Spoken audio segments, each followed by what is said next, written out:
Angie Vacorja. Hi, everybody. Welcome to another Fireside Chat. And this is Fireside Chat 199, brought to you by the Order of Bards, Ovates, and Druids. And as is customary, I begin with a prayer for peace. Gumara Siacán fud na crinne. Gumara Siacán in our Jaili, agus in our Jirha. Gunari Lin Lena Cuid Garmacha. Gaumij Buichas Jeev, Jeha Chivdaka, Spirit Chivdaka. May peace prevail on earth. May peace prevail in our homes and in our countries. May our missions be accomplished. We thank you, guardian spirits and guardian deities, for peace. As the fever of day calms towards twilight, may all that is strained in us come to ease. We pray for all who suffered violence today. May an unexpected serenity surprise them. For those who risk their lives each day for peace, may their hearts glimpse providence at the heart of history. That those who make riches from violence and war might hear in their dreams the cries of the lost. That we might see through our fear of each other a new vision to heal our fatal attraction to aggression. That those who enjoy the privilege of peace might not forget their tormented brothers and sisters. That the wolf might lie down with the lamb, that our swords be beaten into plowshares, and no hurt or harm be done anywhere along the holy mountain, with thanks to John O'Donoghue. So let me see where you're all from today. Leslie and Kevin in Sligo. Somebody is enjoying a bout of warm weather. That's Liz in Wyoming. Anyway, let's see where people are from. You're all very, very welcome. Let me see where people are. Chesapeake, Virginia, windy Gisborne, wet and windy, warm, wet and windy Gisborne in New Zealand, Wyoming, Calgary, what is it? Spring blizzard hellscape of Calgary. Well, we had a lovely weekend for our equinox ceremony here in Kilkenny. Sky was blue, and it was that lovely, the first kind of caress of warm air. And then it's cold again. Yesterday was really cold. Well, about 6 degrees. That's cold for us. So it's mixed weather. I suppose typical for March. Berlin, lovely. South Wales, where are other people from? Lots of wind. This is in Wyoming. Brilliant. Anyway, you're all very, very on. Oklahoma. Okay. Wilshire. Sunny Texas. Wow. Warm, sunny Texas. Anyway, you're all very, very welcome. And we are going to the US. And because he's in a camper van, I actually am not too sure where he is. Let me introduce my guest this evening, Kevin Pennell. Kevin, you're so welcome. I've actually forgot to ask you where you are. I can't hear you. Can you unmute? I've done this before, really. Yeah, we're in an area that you could call North Central Florida, which is north of Orlando. Everybody knows Orlando, I say with tongue in cheek. And I just looked it up on our little on my little app here, and let's see what the weatherman says. The weather person says 85 degrees. That's Fahrenheit, which would be what, 30 something Celsius. Ooh, and warm. Yeah, it is, and it's partly cloudy skies. And as we used to say in radio a long time ago, there's a 50% chance of rain, which means it either is or it isn't going to rain. So, but yeah, we've been here a bit, and we're actually going to be leaving probably the next couple of days. But this is our little home away from home, as you can see. I've been tempted to pick up the laptop and take it around. I actually wanted to do this outside, but we are very close to a highway, so we would end up with a lot of traffic sounds. Yeah. But it's lovely here. We come down pretty much once a year, but this is my home state. Reared and raised in Florida, and I left some years ago. I could go off very easily. I'm going to be quiet now. No, this is all about you. Actually, Sean, who's in Calgary, he says, that's too bloody hot in Canadian measurement, what you're dealing with. Well, I can totally appreciate that, because I remember when I grew up here, it was rare that we would see 3 digits. And In the past few years, because of global warming and such, it's not unusual to see three digits in Florida. And you couple Ah, that with humidity above 85%, and you actually have dangerous weather for people that are uh, getting on in years and so forth, because they'll reduce the temperatures in the malls by oh an atrocious amount. Where you end up having a mall temperature of 65 to 68 degrees Fahrenheit, and then you walk out in 90 degrees, and people would literally keel over because of the wow. heat. Yeah, so we live in the western mountains of North Carolina, and it is a lovely 60 something degrees up there today and 30 something degrees at night. I'm good with that. So, yeah, Morgan says, "Oh, looking forward to hearing about van life. It's something I've always wanted to do, having done a lot of camping as a kid." Now, but before we get to that, I just want to know about your background. So, you're from Florida, and then we've got somebody from Japan. Ah, Lovely. You're very, very welcome. I'm always amazed at, where people come from, and we even have County Meath in Ireland as well. It's lovely. So, so you're from Florida. What brings you? So tell me a little bit about your background. oh my. Have you got an hour or two? Oh, wait a minute. Maybe we do. I grew up in Florida, and I would often tell people I lived in Orlando, BD, and they said, "Well, isn't that Beast?" No, BD, before Disney. Okay. And I graduated high school in there, but my father was in a business that required him to be on the road quite a bit, and we would travel from time to time to town. He was in the theater business, and it was interesting to say the least. I grew up on popcorn and potato chips and all that kind of wonderful healthy food. And I think in my late teens, early 20s, I decided no, it was time to leave, like a lot of young people will do. I want to leave. And I think my first venture was I went to Texas, but that was only for a bit of a visit. And then I came back, went to college. My intertwined with all of this, part of my background was is I had 35 plus years off and on in broadcasting, radio broadcasting, a lot of journalism and stuff. Hence the reason why I actually have a podcast and so forth. And I enjoy doing that. I enjoy talking with people about what their life is, just like you're doing with me, Eimear. Mm-hmm. And it's a joy.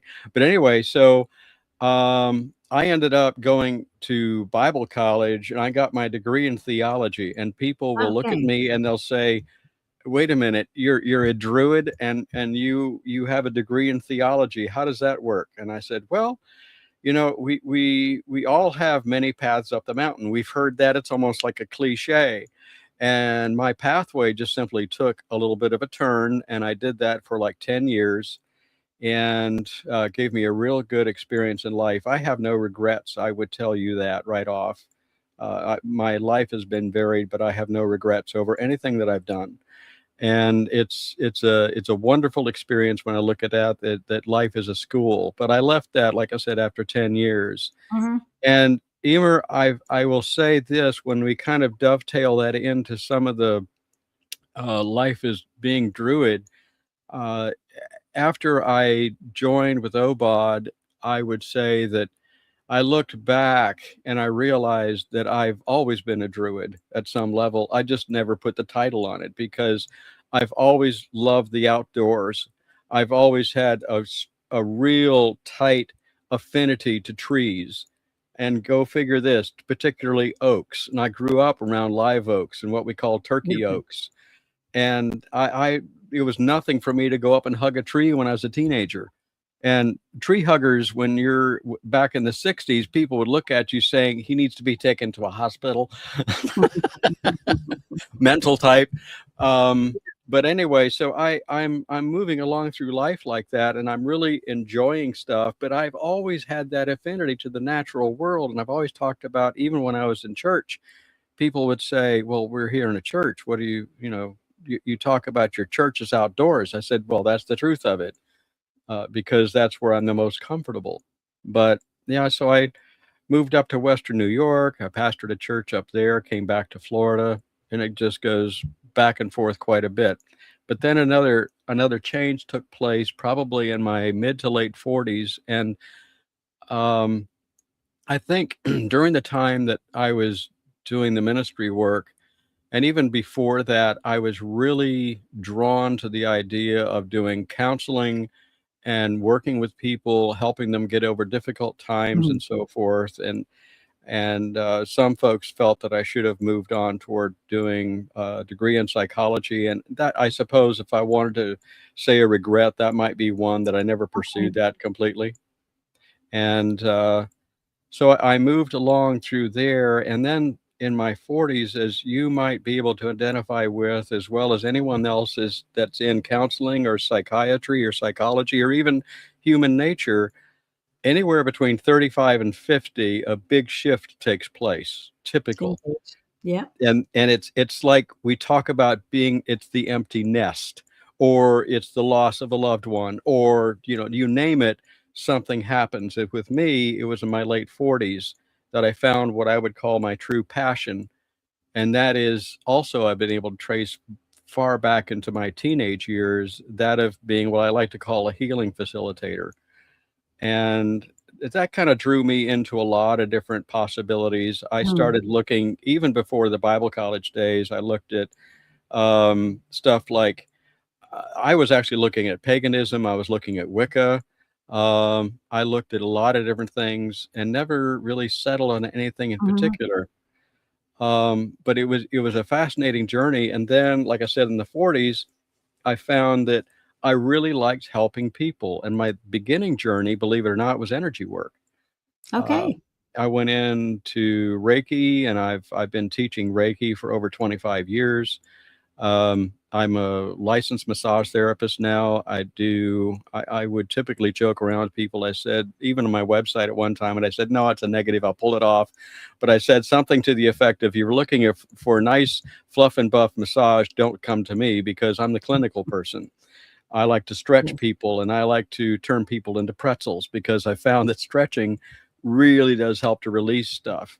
And then the journey continued, Eimear, because I found still, um, I was still looking at all these different other possibilities, and I went into things like shamanism. I went into I'm a I do hypnosis. I love doing past life regression, life between lives work, things of that nature, and it's all very exciting work. And people would say, you have so many different things that you do, and I said, well, the way I look at it, if somebody comes to see me for whatever the need might be, Mhm. I'm here to help them. And if it's body work, if it's I will say, for the safety part of a litigious society, if it's counseling, I call it coaching, anything along those lines, I'm here, and I'm here for you, because I truly do believe that when people come into our lives, and we've often heard this, there's a reason why we are doing this right now. Mhm. There are no accidents, and people come into our lives, they come into our paths for a reason, and we need to figure it out and just let it be, because at some point we will find out why we are together. I'm going to be quiet for a minute, because I can just go on and on and on. People talk to me, they say I'm an electric talk machine. Switch me on and switch me off. So I'm going to switch myself off. Okay, I just have one question. What is the name of your podcast? A few people have been asking. Okay, just down at the bottom underneath my name, it says Toward a Better Life. And it's available. Sounds like my little shtick that I do at the beginning and the end of the podcast. You can find it on all platforms. So it's Interest. Toward a Better Life podcast. Okay, there you Yep, are. Great. yep. I'll just It's put it in. on every week, and there's and everyone that's watching this right now, there's someone that you might know that has been my guest before, and she's on the other side of the screen. That was what, a year ago, was it? Yeah, Pretty yeah. close to that, yeah, yeah. Yeah, yeah, yeah. And so Eimear's been on. I've talked with Philip, and I've talked with Dave, Dave the Bard, some other folks with Obod. So I would say this: I'm always looking for people to want to chat. And they say, "Well, geez, I've never been interviewed." Well, that's the difference, because I like to talk with people. I don't interview them, and I've Mhm. always I've always done that, Eimear. Even in broadcasting years, I always love to talk with people, because if I don't have a set group of questions, there are no limits, Yeah, and it yeah. can go anywhere. Brilliant. Tell me, how did you find Obad? That's a good story. Back in 2002, but if you Mm-hmm. look me up on my profile, you say, wait a minute, he didn't join until 2024. That's right. But in 2022, we were working, my partner Vicky and I had a store up in Maine, and I was doing a lot of shamanic work and doing Reiki and doing, hypnotherapy, things like that. And I said, oh, I wonder what this is all about. Because I was very interested in the term druid, and no Uh-huh. one could actually answer the question for me the way I was hoping to get answered, because I had a litany of possibilities. One, of course, in the far way off in the far distance, they're going to say, "Oh, they're evil," or "They don't know what they're doing," and stuff. And it's just no. I'm sorry, that is not a good answer. And I just kept looking, so I did the little search, and Obad popped up. And what was attractive to me, honestly, the first time I read about it was somewhere in some of the information that was there, and maybe you have an insight that I've missed, but something was said, in the many, many ages gone by, and we all know that follow this path, Druidry has been around for tens of thousands of years. And it was nothing unusual for a healer or a druid or a wise person, whatever term you wanted to give. There was usually someone in the village that fit that persona. But the interesting part of that was that same person was often, they could be a leather worker, they could be a steel worker, say a steel, a blacksmith, they could be, whatever, but they were the healer on the other side of on the other side of the table. You would go to that person because they would help you with herbs, they would help you with Mm. counseling, or whatever it may be. And that was the beauty of it. So anyway, I saw that, I said, that's so interesting, so I could do the work that I do and maybe be a druid. And then for whatever reason that shifted, and I didn't join. There's another regret. I didn't join in 2003. So come along some years later, I said, I really want to look at this again because it keeps coming back. And the reason it kept coming back to me was because I had a friend of mine give me a book some years ago, and it was historical fiction. And I love historical fiction. And I think it Okay. was, the title of part of the book was Druid. And it was the story of Germanic Druids. And it was so cool because it was historically quite accurate in different spots. So I read through that, and then I picked up, oh, what's his first name? Eimear, Michael Green. John Michael Greer. Thank you, John Michael Greer. John Michael Greer's book came up, and I read through that, and I said, this is getting interesting. And then I have to give credit where credit is due. I listened to Druidcast. Yeah. And that pulled me in even more, and it just hooked me. And the next thing I know, I'm joining Obad, and that was June of 2024. And Oh, cool. it's, I love this. It's home. It's family. What we're doing right now, it truly is. I mean, we are thousands of miles apart, and yet we are enjoying a true fireside chat. And my goodness, the time is flying. So that's typical. But that's kind of where it went. And since then, I've been doing a lot more work. I'm in the process of, I have finished the Guers on the Bardic grade, and I'm in the process of applying to moving toward Ovate. And I have a wonderful mentor. He's very, very helpful, and that's a great program that we've got. I'll say that. Mm. So I'm putting it together slowly. So Oh, wonderful. So what? Okay, so you've been in ministry for so long. You've been broadcasting, and you've done all yeah, yeah. various healing modalities. How would you say? or what impact has Druidry had on your life that maybe the others haven't? So what?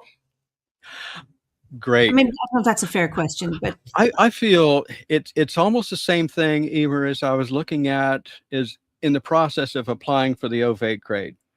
And it makes you step back and say, what have I learned through the Bardic grade?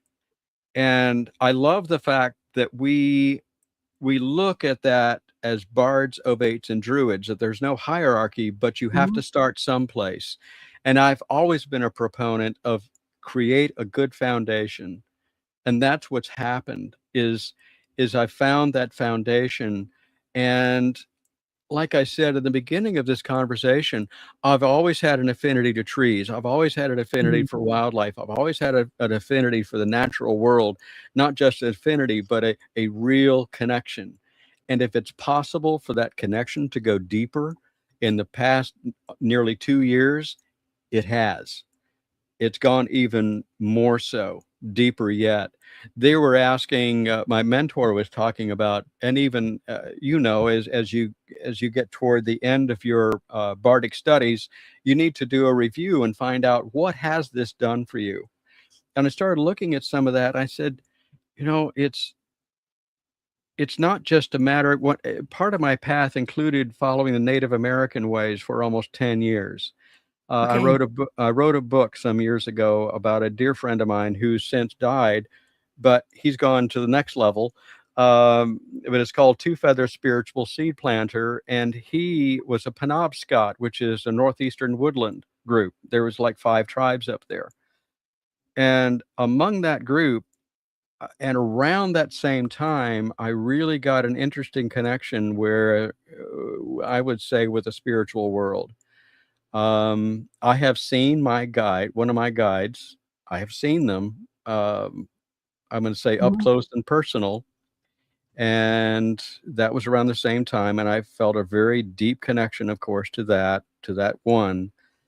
I've also had a very deep connection to hawks and wolves. And what has that got to do with a deeper connection? When I went out to get my initiation for my Bardic level, Eimear,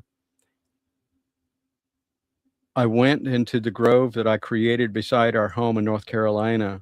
And I went into that spirit place. So I began in the physical grove, moved into the spirit grove. The first thing that happened was my two primary guides, my two primary guides met me. Okay. And they said, "Where have you been? And you're always welcome. We're always here." And I have heard from them. I have felt their presence before. Brilliant. But it was like homecoming, and it was wonderful, and it was a completely different experience. I say different in the sense of being much deeper. And if you wanted to look at if there is such a thing as spiritual marrow, that's where it ended up, and that's where I feel now. I walk outside, and we're staying in a park, and there are several hundred acres here, and we go out and we walk our dog, and I go out and I pick up on some of the smallest things, and I will see little inchworms, and I'll see little tiny flowers, and I'll see these things, and I'll stop because, Eimear, I have felt this before, and anyone that's really connected with this, you walk by a tree and you hear the tree, you feel the presence of the tree, and you walk up and you touch that tree, and it's all the time now. It's not just every now and again. It's wait, what about me? What about me? So it's a much deeper connection than I've ever experienced in my whole life. And see, I'm only 35, and if you believe that, I've got some land to sell you. Okay, well, I'm 37 on the inside, so it's internal age is where it's at. So You're still an elder to me. Okay. still external age is nothing. So, so are you in a forest or are you in a kind of an open space? Where we are now? right now, Yeah. we are not very far from a forest. We're in a clearing area, and it is called the Ross Prairie State Forest. Ross Prairie State Forest. So yeah, we're very close to that, and there's a lot of it's prairie because that's what it is. There are several sections out here as you walk through it, But for Okay. anyone that's familiar with how this looks out here, it would be termed as a hammock. That is typical of what you would have deciduous trees along with conifers, mixed in with a lot of other fungi and things of that nature. That's how it works. We have some really interesting things out here. One of the things that I think about is, like, for an example, they call it resurrection fern. Are you familiar with that? No, tell me about it. Okay, so resurrection fern, it's a miracle and it's magical in and of itself, Go because on. it grows. It doesn't The tree doesn't need to be dead, but typically they really do, they being the ferns, they really do like oaks. They're like a And good what red oak. Is that it? Yeah, yeah, they love a good oak, and they will grow all along the length of it. And if you have a computer and if you look it up, it'll tell you resurrection fern. So what does it do? Yeah. Most of the time, like right now, if you walk out there, because we're in semi drought right now, we could always use a little bit more rain. But what it'll do is it'll curl up a little bit, and it'll turn not quite as bright green as it can be. Why? Because it's retaining all of its moisture within its being, and it's Okay. going right back right back as low as it can. It's almost like it's gone into hibernation, but it's not. Is it an epiphyte? I would have to look that one up. Um, It it's depends. And so an epiphyte is my understanding. I hope I'm right, Nimi, is like a fern that grows on a tree and needs to grow on a tree. So it probably is. Yes, yes, it is a neophyte. Yes, absolutely. But it's not a parasite. It's Yeah, yeah, symbiotic. Definitely yeah, yeah, symbiotic. But anyway, so then you would have several days of rain, and all of a sudden, that dreary kind of almost brownish green. All of a sudden, if you look at the names, how we have them here on our identifiers, they will turn that bright. They will get wow. they're just immaculate, and they'll just pop right up, and they're just so happy. I was going to say too, this morning I went out there. We have another thing out here. It's called deer moss. Deer moss is gets its name because deer love to eat it, and Go deer on. moss works the same way. That deer Okay. moss will get crunchy at this time of year, and it's been that way all the times we went out. This morning I went out, and we had a little bit of fog around, and it was enough moisture that it was the softest Yeah, little fungus that you ever saw. It was like I don't know, it's like picking up a beautiful little fuzz ball, and but deer love it. An interesting side of that is too is that the only time a deer moss will grow, it loves to grow in areas where the air is pure. If you yeah. have too much pollution in the air, it will not grow. So, yeah. But I see. We, you've got deciduous trees, you've got conifers, you have palmettos, but that's a typical hammock, and that's what Florida is. There's a lot oh, of hammocks lovely. around Florida. So, because I was in the woods today and there's moss in the trees, and I know it goes crackly when it's dry and soft and warm, or soft and moist. But I have a fallen elder tree in my garden, and it grows jelly ears, and I get a crop all year round because normally fungi that are edible, or uh, their season is, we say, October, November here, and these Mhm. grow as long as there's enough moisture. So I pick them and then I dry them myself, so I have them. But I just love to see them when you see so I have this tree. I don't know how long an elder tree lives, but it's there for a while and it fell, and now it provides me with food, which Ah, is just lovely. yeah, yeah. Oh, that's beautiful. Go on. I was just waiting for another question, but I just it's this type of thing that I've always enjoyed when I talk about that connection with the natural world, and that's why it all dovetailed so well for me when I moved into Druidry. There was a time that I wrote for it's part of that bardic stuff. I say in the Ah, sense of always enjoying, I say, doing the chats with folks on radio and so forth. But there's a certain amount of writing in there, and like I said, I wrote the book, And there was a time that I was a columnist for a local magazine down here in Florida. It was mostly scientific. It was called Florida Oceanographic. I don't know if it's still around, but they dubbed me as the guy that would do the natural history type and destination type articles. So I would find these little out of the way places in Florida, and I would go visit them, and I would find so unique and such beautiful splendor that are seen in the simplest areas.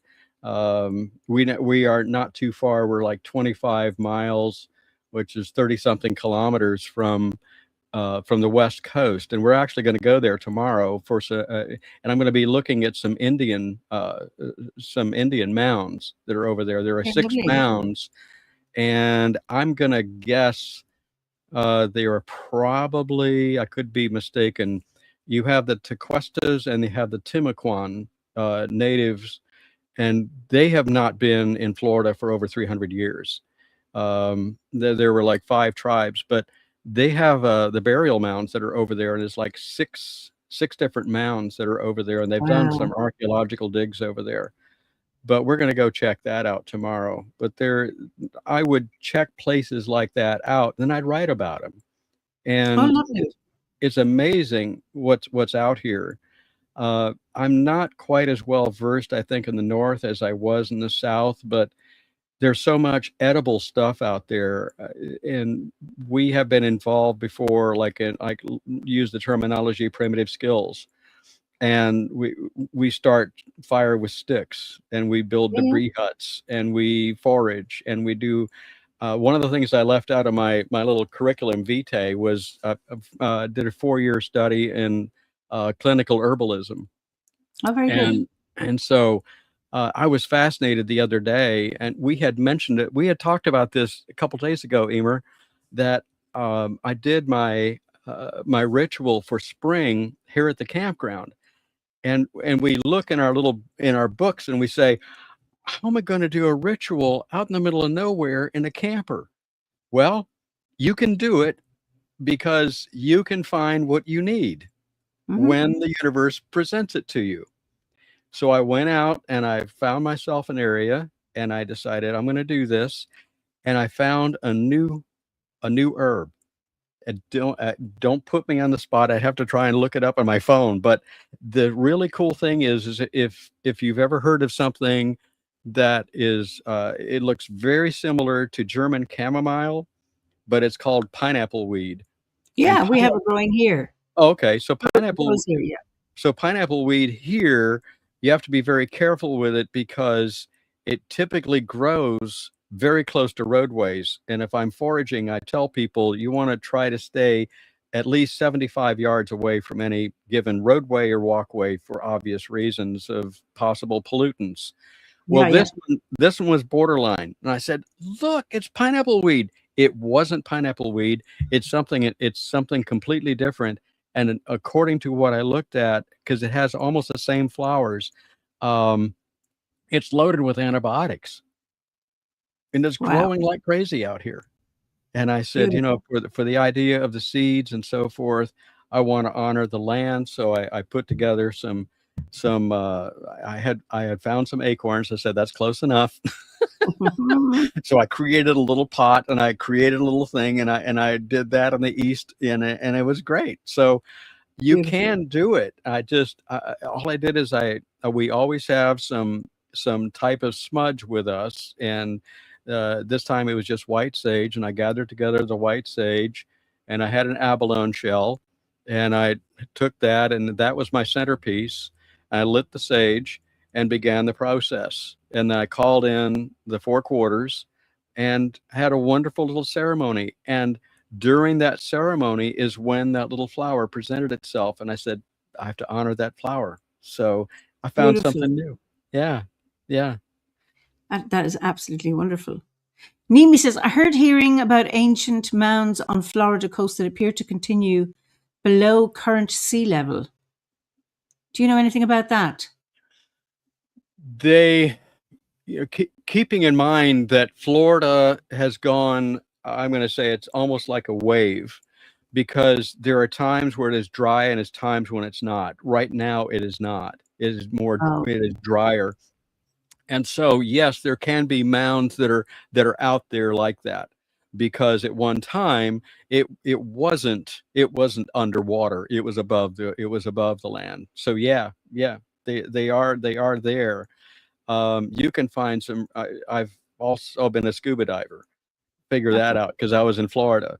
But I grew up scuba diving and I was like 13, 14 years old. I can talk Mhm. about stories with that. But at any rate, you can go out and you can scuba dive and you can find artifacts from thousands of years ago that are out there, as Wow. well as, of course, the shipwrecks from 300 to 400 years ago when they were starting to come in to colonization of Florida. Wow. So where you are now, what's the animal life like? Do you have wild animals Oh where yeah, in the yeah. woods near? Well, What have you got well, near where you are? I'm one of the wild animals, but anyway, we have there are bear, there are deer, there are armadillos, there are possums, Yeah, there are squirrels. The dog goes crazy with the squirrels. I bet. We have a fair number of snakes. Vicky, my partner, found a snake the other day. It was a beautiful rat snake, and I have no fear of snakes. I have respect for them, but I don't have any fear of them. But yeah, we have snakes, we have insects, we have mosquitoes large enough to carry off small children. Yes. But yeah, so it's divergent, and of course, how can you not mention about alligators and crocodiles? And people might say that, well, crocodiles, they're not in Florida. That's an African thing or a South American thing. There is a Florida crocodile. They are Oh, rare, and they're down in South Florida where they keep oh. them. So Uh, you're in the north, are you? I'm in North Central, right? Okay. We're about 75 miles north of Orlando. I am near Ocala, if anybody knows that. I've got one for maybe some folks that might be watching this.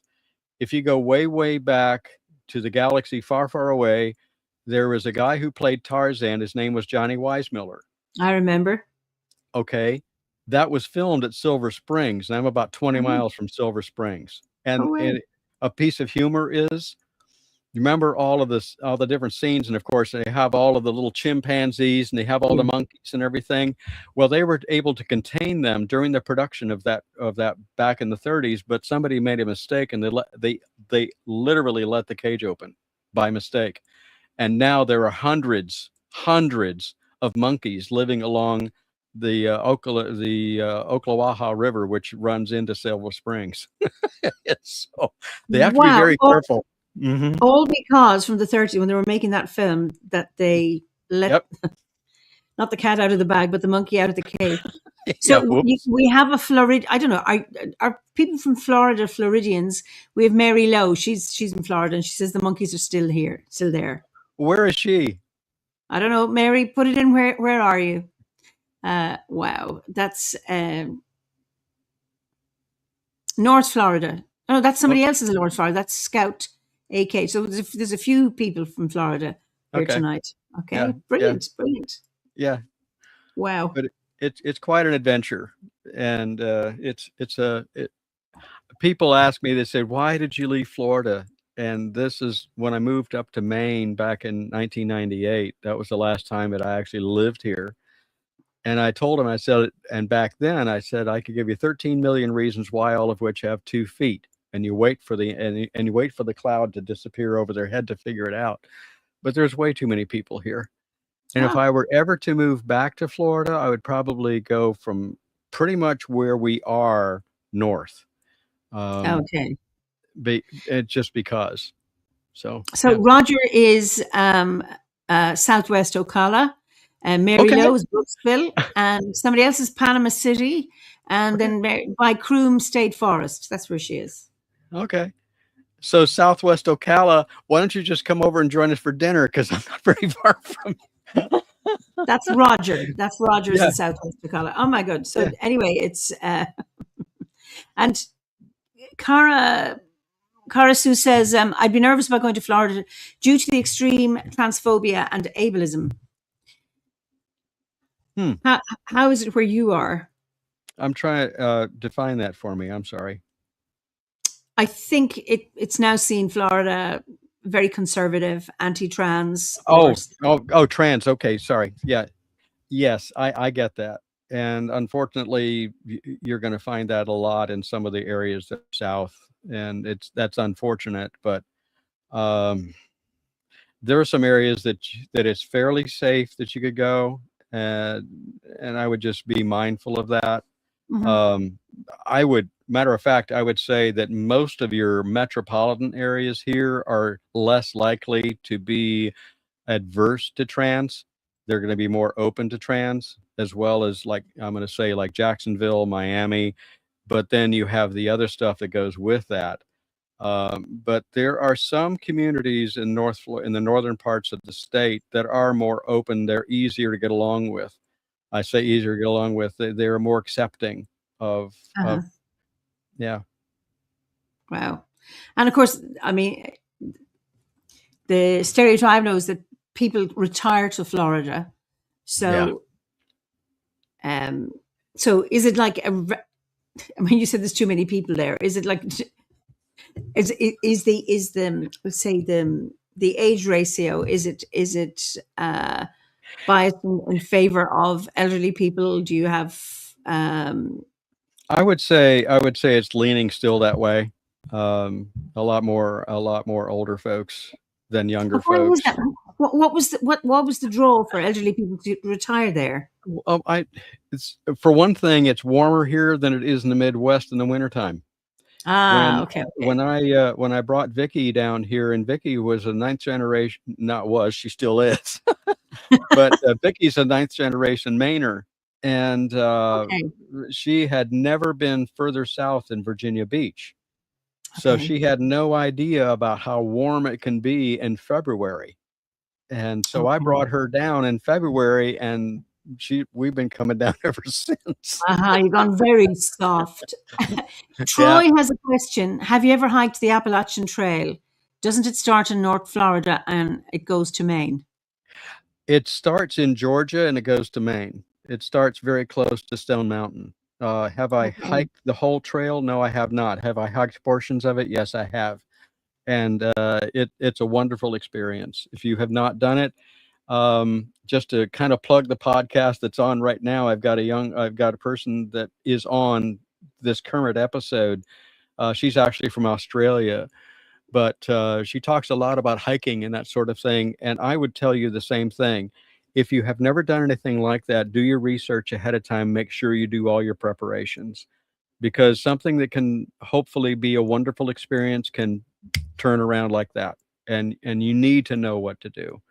But it's Appalachian Trail is a wonderful experience. Yeah. Wow.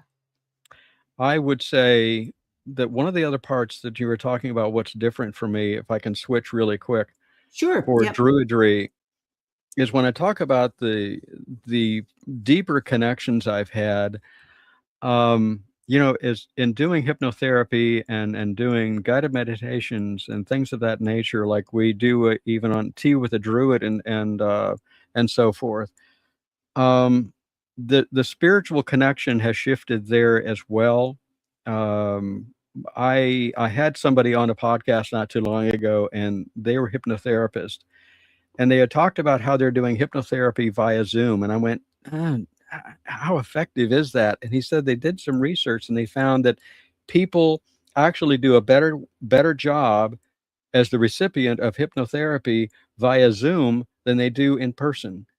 And the reason why they say that is because they're in their own environment. They are safe where they are. They're not in somebody's office. And I said, that's a valid point. That's an interesting point to make up. I've done a couple of them since then, but it's a little different in that sense because of how I've been trained with hypnotherapy. So in working with that, and even in doing journey work with shamanism, and doing shamanic journeying, it's changed because I feel, again, going back to that almost cliche now, a deeper connection.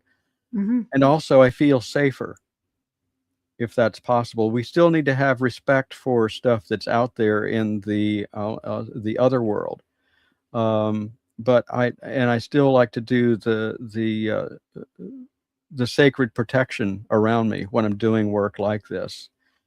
But it's so far uh, engaging with me. Go Okay. ahead. Do you have a sense that that that your druidry or your studies or being on the path, that it grounds you more, so that Yes. that you're feeling much more secure, that you're Yeah, that's it. It's okay. much more grounded, and I feel that I can feel more level, and certainly, like you said, more grounded. Can't embellish on that much. No. So speaking of grounded, which has nothing to do with grounded, I asked you, given that you just completed your bardic grade, Uh-oh, are is you this a a test? poet? Yeah, it is a test. Yeah, in front of everybody now. So no pressure, no stress. Yeah. Um, about what are your bardic talents, poetry, and then you hummed and hawed and said, and then I asked you now just before we come on, and you said that you'd written one.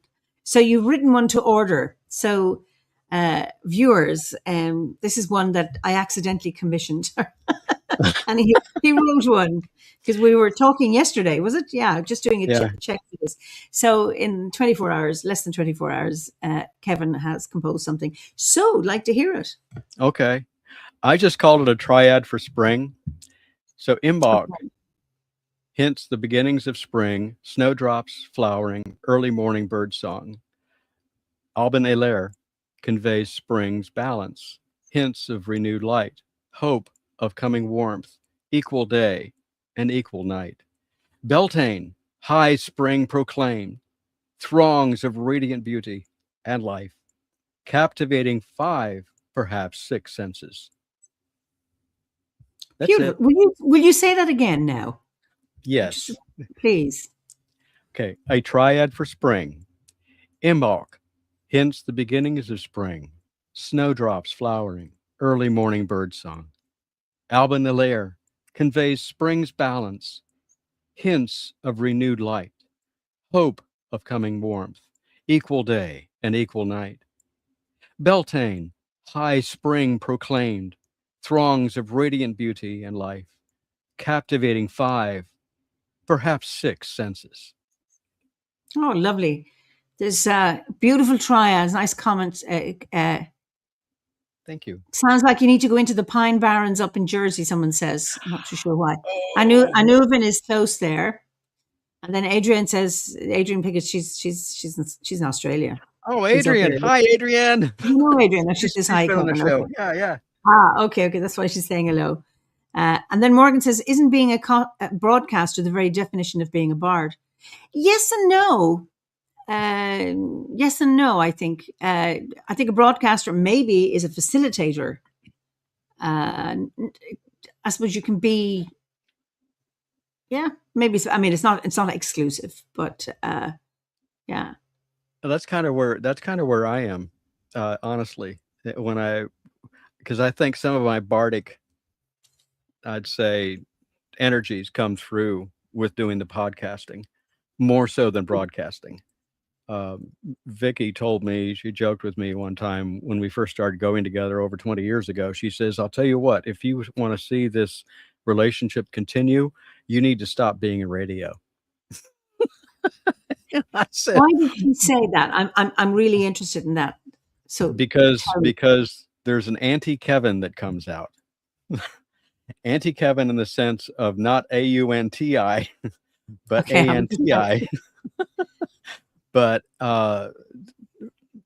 I can be very self-centered, very arrogant, and just full of myself. And that's not me. That's not who I truly am. I like to think of myself as living authentically, and I'm not trying to live something else. And that's a good reason. But I can that's also what say, radio. Okay, that's what radio does to you. yeah, it did.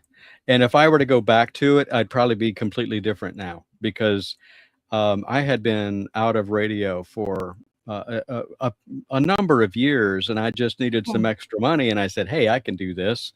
And I went back and I worked at a small radio station up in northern Maine for about, I don't know, 6 or 8 months. I was there, and I even back then, Eimear, it didn't fit me. And I can see where you would say a broadcaster.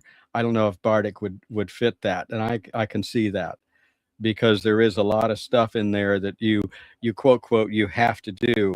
I can remember I had to do a commercial because the Yep. person liked my voice. I hated, and I don't use that word.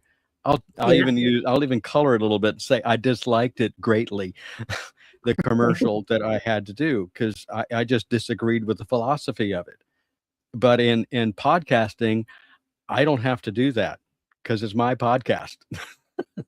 So, I so think I think podcasts have been revolutionary in many, many ways oh because you yeah. know you decide how long your thing Hmm. is. So I started off. I thought, oh, will I ever have any? Will I be able to have to chat to somebody for a whole hour?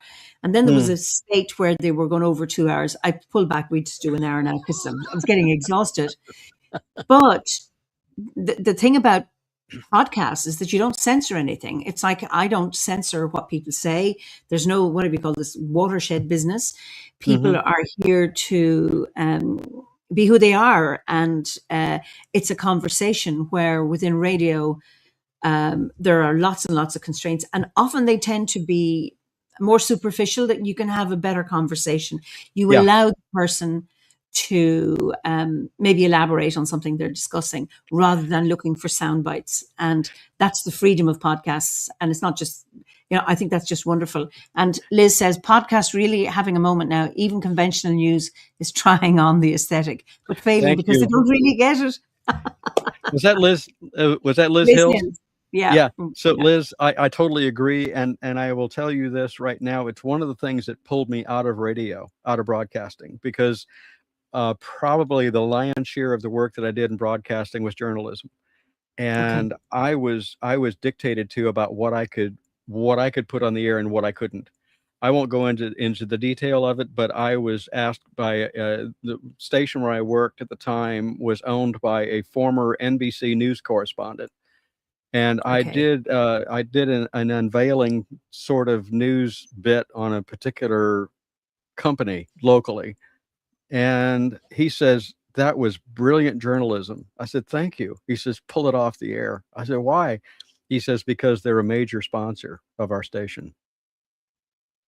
So it was money that said, "Oh, you can't do that." And now, I mean, with all the political humdrum and everything else, I try to stay away from it only because of all the negative nuances that are there. But if somebody wants to go make some statement against some politician or something, I don't edit it. I'm probably going to leave it. I had someone on not too long ago, but I won't go down that road. But yeah, and before I forget it, someone said about I need to go to the Pine Barrens. One of my teachers in primitive skills, he's been on my podcast as well. But uh, Mike has been on my podcast, but he was taught through somebody needs to help me in the audience. John, he's the tracker. Oh yeah, I know. Yeah, good old John. But he's John, from the Pine. who's okay. Yeah, So give me John's surname. Come on, because a student of his, I did a weekend on mhm. bird language here in Yeah, Ireland yeah, with my husband a yeah. few years ago. Yeah, Ah, okay, it's gone. rats. Somebody will pick it up. Somebody hopefully will pick it up. But he wrote the tracker years and years and years ago. You could do a Google search on the That's tracker, right. Yeah, yeah. and but he did a wonderful job on that. But my teacher Mike Douglas, who has the Maine Primitive Skills School, Tom he Brown was is his name. thank It's Tom you, Brown. Tom So it was Brown, a not student, John. Yeah, not John. I was going to say, oh, was Tom Brown his teacher? So Tom Brown, but the guy yep, who came here, I can't remember his name. He studied with Tom Brown, and I yep. have a gift. There's something I have here. I've got a few of his books out on my bookshelves, and they're wonderful, wonderful books. They're very, very helpful. I have a porcupine footprints. Ah, Nice. So this is That's from great. Maine. This is from Yeah. Maine. Yeah, Oh, yeah, I'll yeah. bet. Okay. Oh Blessings my from gosh. Maine. I'll bet whoever that was knows Mike Douglas. I will almost bet on it. And Wow. because Mike's been there, he has been doing. 2009. 2009 we got this. Okay. So So yeah. yeah, Mike's school is up near Augusta. It's Wow. north central Maine. But yeah, Brilliant. it's it's quite a journey, and I love doing what I do. As far as all the different things, people have asked me, "Are you going to keep doing massage therapy?" And I will probably. I'm down to doing. My happy place is probably doing 6 or 8 massages in the course of a week, and helicopter going overhead. Um, anyway, so that, and then I do continuing ed for massage therapists. But I love to teach, and I love the healing works, and I love the philosophy and all this sort of stuff. And when I see that, each grade has its own particular qualities to it, I think that's what makes us druids in the first place. Because, yesterday, last night, I wrote the triad, um, Beautiful. and then today I could, or the day before, when I was out doing the ritual, I was the herbalist, and Oh, today I'm being a bard. I think yeah. so. It's a wonderful, wonderful. I love this joy. I love this journey. So yeah, It's a wonderful journey. It's a wonderful journey. Just to go back to Nimi says the spoken word conveys an honesty and truth that can't be concealed. You can just hear the soul speaking. This is oh through, and of course, this is live, so this can't be censored. And I think it just what I like about these conversations is that even people. So I've never met you, and but even people I know that I meet at gatherings, and then I have them on as guests, and I discover things that I did not know about them. So it's I always find this is a space where it's an hour that's dedicated to this, talking about yeah, you, all about you, Kevin. yeah, It's really, really interesting to have that. And then I know that the viewers really, really enjoy them as well. yeah. So, Well, you're talking about relationships. It's very special too, because I'm working on. I'm gonna plug somebody. He's in go our on. group. He's in our hearth, but Michael Wilson. Yeah, Um, yeah, yeah, his book is in the is in our store. But Michael he's been on my program a couple of yeah. times, and when we're talking about relationships, we're thousands of miles apart, and yet I can feel your presence. And I think that was one of the things too that made it interesting with doing Reiki and doing hypnotherapy, energy work, readings, anything like that.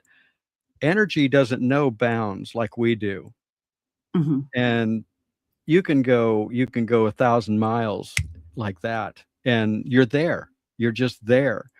And it's so very, very special that way. So even though we have not physically met, Emer, I know you. I'm sure there's some other stuff I could learn, or even Adrian, who's watching. Adrian, love you to death. I hope you're enjoying the book. I sent her a copy of the book, And I but haven't met Adrian, so we've communicated, but not I haven't. I don't think I've met her. Heard her yeah. music. We've Oh met yeah, online, but never as my daughter would say in real. So she's a beautiful musician, beautiful singer. yeah. She is. So She is. But look at all the and, wonderful opportunities we have of different connections around the world. And we've talked about this in Tea with a Druid, that we have 50, 60, 75, 100, 200 people. And yet I feel like when you do it, and when anyone that's facilitating that, Emer, that when we do our meditation, I can feel that fire. I can hear the fire. I can smell the smoke, and I can feel the yeah. trees. It's all there, and it's all so real and so wonderful. But that's what I like to convey when I'm working with folks. And Yeah. it's interesting, pre-COVID, I would have said, as because I'm a psychologist, now a retired one, but I would have said, no, you can't be doing therapy online, or even the notion of a ritual. But then circumstances forced us into that. And my installation ceremony was done, virtually. It Yeah. was pre-recorded, and we had to work. We're working for weeks on sending recordings back and forth. But for me, having that sitting in my sitting room, feeling the mantle handed over to me was really, really powerful. And people might criticize and say it can't be real, but it is, because our part of our work is about developing our inner life and our own inner world and doing things on the inner plane. And that's what happened. So when COVID happened and being able to hold ceremony that's very powerful. I will not say it's better than the real thing. No, it has its place. And it's and clients, it's interesting, when you say hypnosis works because people feel safer in their own home. Then there are people who are not safe in their own home, and they are safe in a neutral place. So who knows why it works? But it's just an interesting one. It's just nice to be able to have both that there is the capability of meeting virtually. I think that's really, meetings, conferences, all sorts of things. The fact that you and I are having this conversation, I think is really, really powerful that we have that technology. And then, like you say, you were out in the park and you found your herb. You can't do that virtually. No. There's something about the tangible that is really, really important and very, very powerful. Juniper said, ritual is real and carries its own power. Institutions instill within us things that are non-didactic or non-scientific. There is a power in this that the modern world has walked away from largely. It was a pleasure to listen to watch. Thank you for an interesting conversation. That's from Janine. And then Cara Sue says, I usually perceive myself in a different body as a different person or species when I meditate or go under hypnosis. Beautiful. Yeah. And hypnosis is that really, really deep state of relaxation that opens you up. And then she says, I can't go into meditative state without covering my head in blankets. Everybody has their own way of doing that. Some need music, some need a drum, some can't stand a drum. It's about finding what is it that helps you get into an altered state of consciousness, because then that frees you up and opens you up in a way. That's another rabbit hole. Yeah. A wonderful rabbit hole. A very interesting rabbit hole. Love those. Anyway, we've come to the end of our time. And Nimi says you're going to love the ovate grade, Kevin, which you will, because you've done a lot of it anyway. It's that. I struggled during the bardic grade because I was doing ovate stuff. I was, shamanic therapy, herbalism, Reiki. I was an anthropologist. And I thought, no, I'm not a bard. I'm not a bard. I'm not a bard. And my husband was just spitting out poetry to beat the band. And it wasn't until I'd handed in, after 6 years, handed in my bardic review, I started telling stories. And sorry, Karis, you're a they them. Apologies. I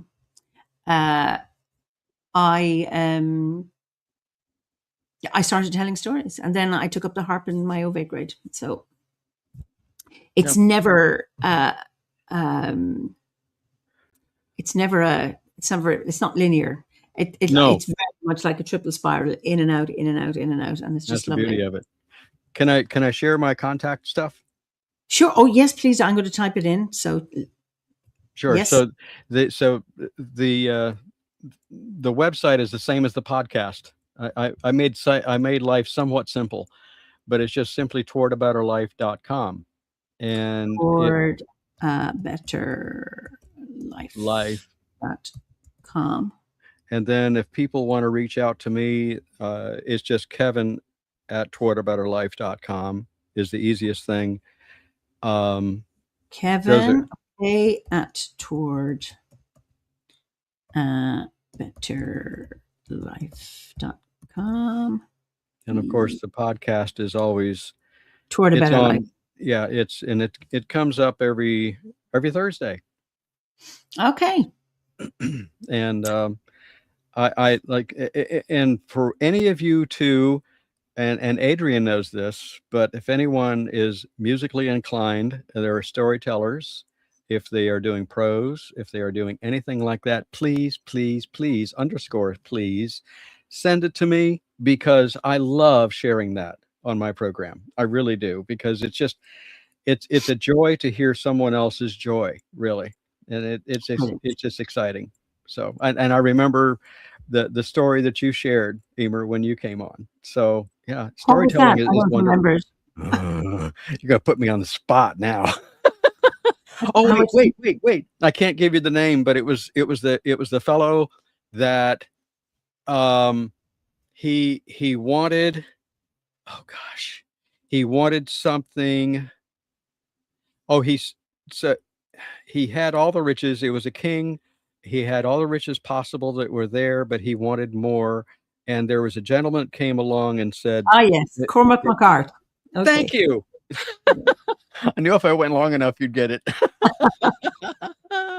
Yeah, But brilliant, I love brilliant. storytelling, and I remember when Vicky and I first got together, I would just start telling a story, and I told her that, and Eimear, I wrote it down. I haven't published it because it's just there, but it just kind of runs in my head, and I just let it go. So yeah, yeah. So it's been such a joy talking to you, Kevin. So Thank you. I will just let you say goodbye to everybody. And I wish you all so much health and wellness and beauty.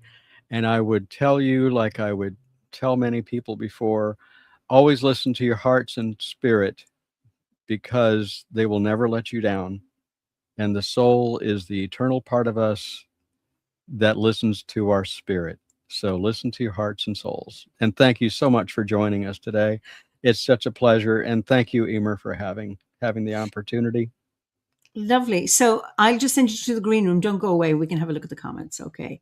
So I'll Okay. just say goodbye to everybody. Sorry, do you know who Florida Man is? Oh wow. Yes, I do. Okay, there was mentions earlier on in the chat, and it was too much. And then He's Sean he's Calvin says, stay clear quite of Florida Man and keep up the good work. Thank you. okay. Yeah. Yes, I do know who a Florida man is. Okay. Well, take note. Stay clear. All right. Yep. I'll see you in a few minutes. Okay.